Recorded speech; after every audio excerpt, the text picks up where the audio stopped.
Alors, le pognon. Le pognon, le vrai, le faux, c'est lui qu'on imprime, c'est lui qu'on invente, c'est lui qui existe ou qui n'existe pas. C'est lui qui fait tourner le monde et c'est lui qu'on fait tourner dans nos petits doigts pour le faire exister. Le pognon.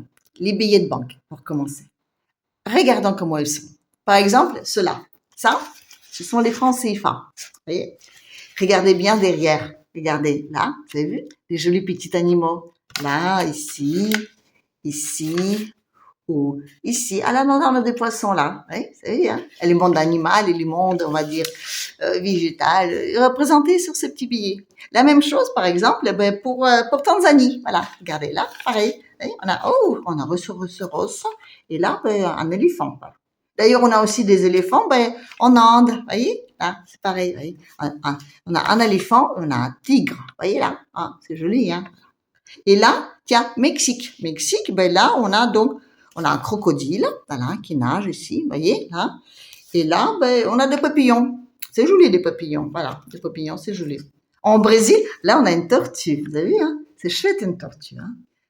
Bon, j'ai pas de dollars sur moi, là, ici, mais je suppose que, je sais pas, derrière un billet de dollars, on doit avoir quoi, un bison ou un coyote, hein. C'est ça, hein, non? Non? En euros, on doit avoir une vache normande et, je sais pas, un ours de Pyrénées. Non, mais dans la logique, hein. Non, mais si là, on a des animaux comme ça, hein. Non, c'est pas ça? C'est quoi, alors? Sous le dollar? Ah, c'est Roosevelt? C'est quoi? C'est un kangourou des cheveux, hein? Ou une girafe? Non? C'est des hommes politiques, hein?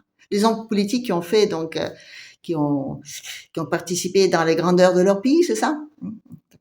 Donc, ça, cette logique-là, au Brésil, c'était une tortue, voilà. C'est le tortue, leur langue politique, je veux dire, hein, des Brésiliens. Et si on regarde un franc CFA, c'est quoi? C'est donc un rhinocéros, c'est ça?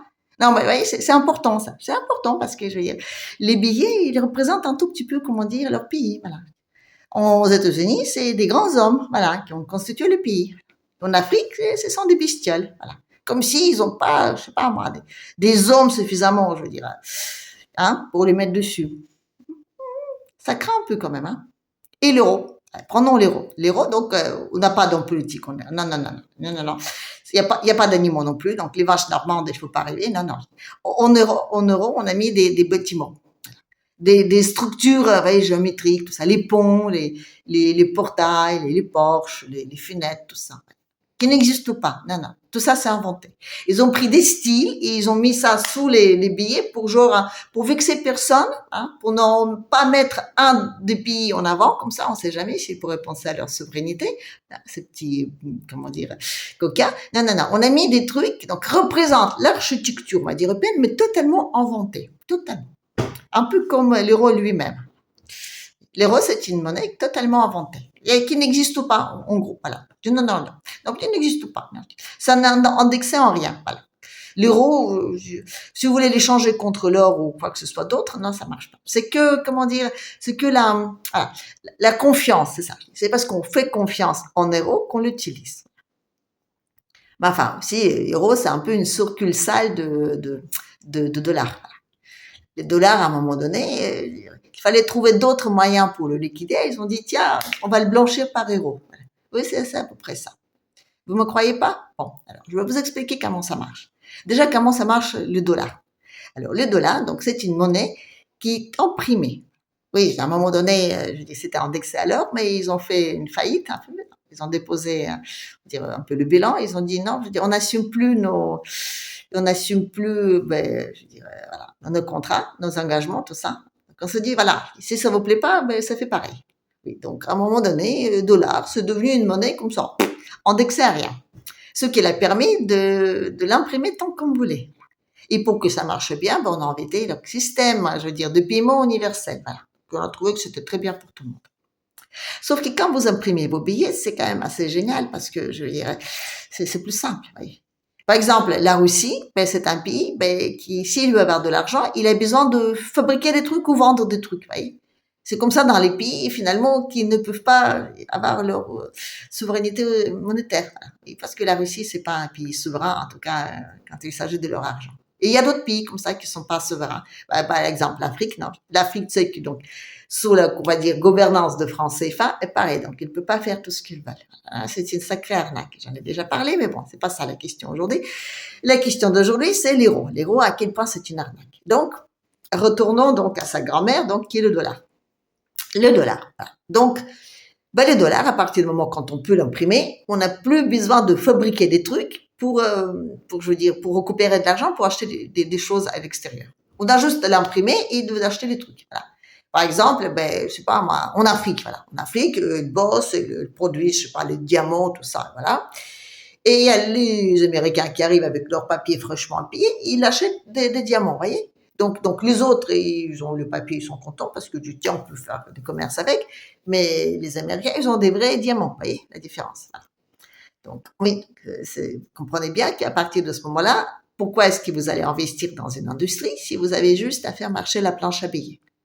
Sauf que le problème de planche à billets, c'est que ça crée l'inflation.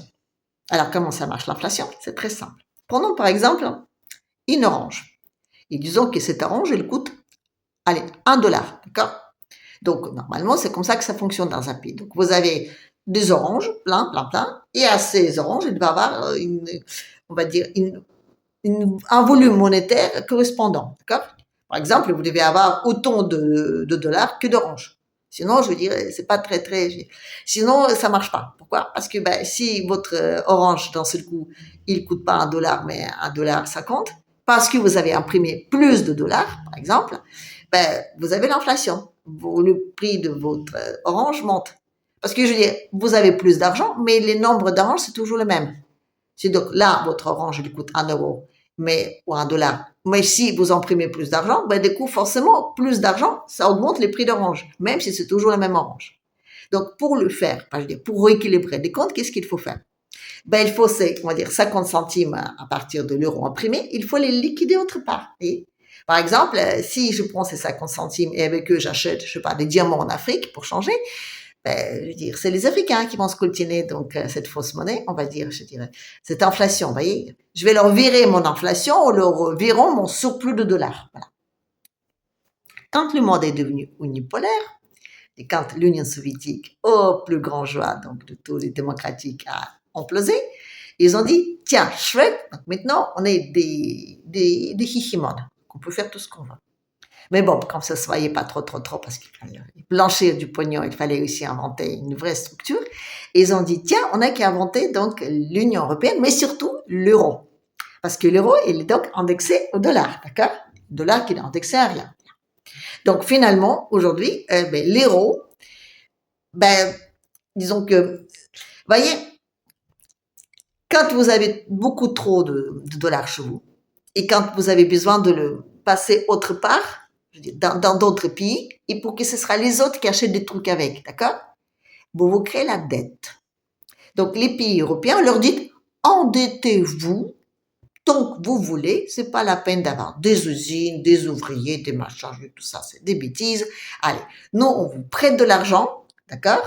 Donc, finalement, on vous refile notre surplus, et vous, avec ce surplus, vous allez acheter des autres trucs à tout le monde. Aux Africains, par exemple, toujours les mêmes diamants, par exemple. Voilà. Donc, depuis, on va dire, 30 ans, allez, 25 ans, l'Europe, il vit sous les prêts. Voilà. Et tout est fait pour qu'il emprunte. Si l'Europe, elle devient, comment dire, autonome, enfin, et souveraine, il ne va pas, je dis, emprunter de l'argent.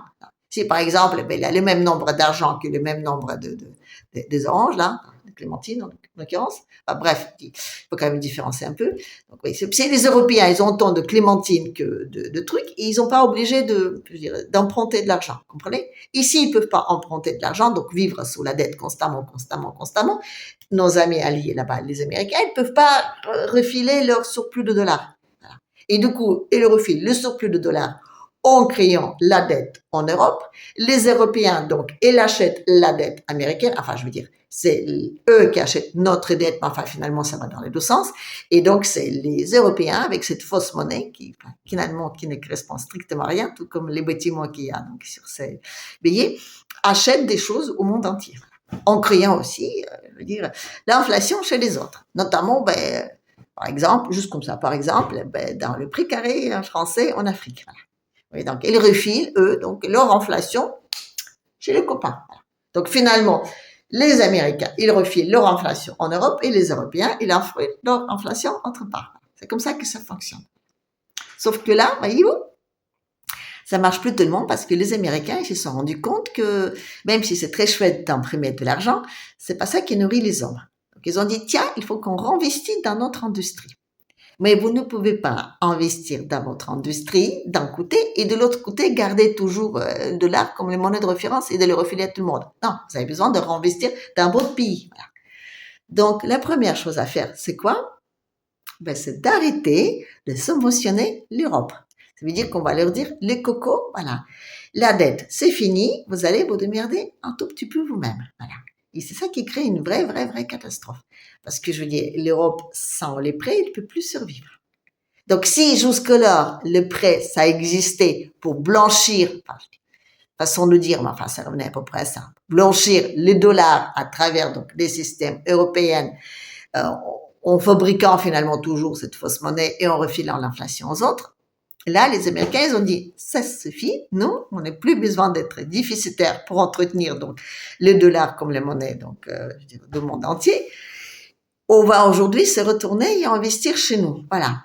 Donc l'Europe aujourd'hui, elle se retrouve avec sa fausse monnaie, qui est donc l'euro, qui va perdre, je veux dire, toute sa base de dollars à la base, comment dire, et qui va, je ne sais pas comment faire. Voilà. Je ne sais pas du tout.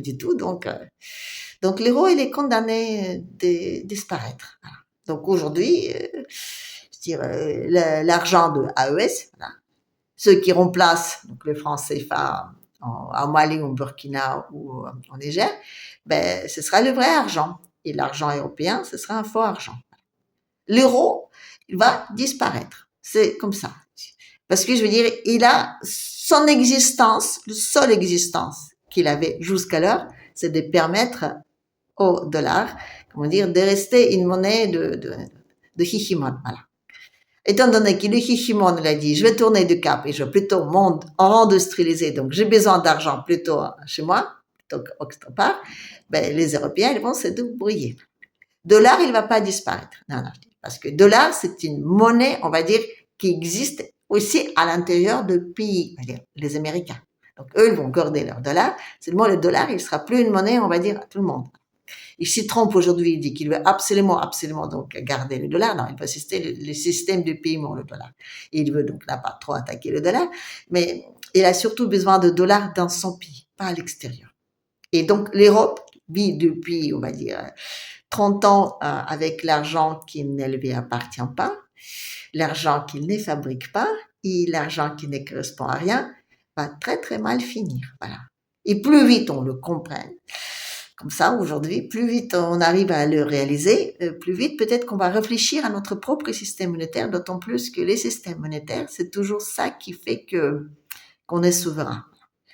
C'est la langue, c'est l'armée, c'est la culture et c'est le système monétaire. Et le système monétaire, c'est peut-être encore la chose la plus importante. Enfin, les Russes, ils sont bien arrivés de récupérer pas mal leur souveraineté sans avoir, comment dire, la souveraineté de leur banque. Oui, parce que la banque fédérale russe, c'est une filiale de la banque américaine, qui n'est pas une banque souveraine non plus, parce que c'est une banque privée. Les Américains, on parle tout le temps des Américains, il faut bien distinguer. Donc il y a quand même, il y a déjà deux Amériques, voilà, celle des démocrates et des républicains, ou alors, à vrai dire, celle des mondialistes et de souverainistes, et voilà. Et l'Amérique souveraine, elle a besoin d'arriver, comment dire, se recentrer sur elle-même.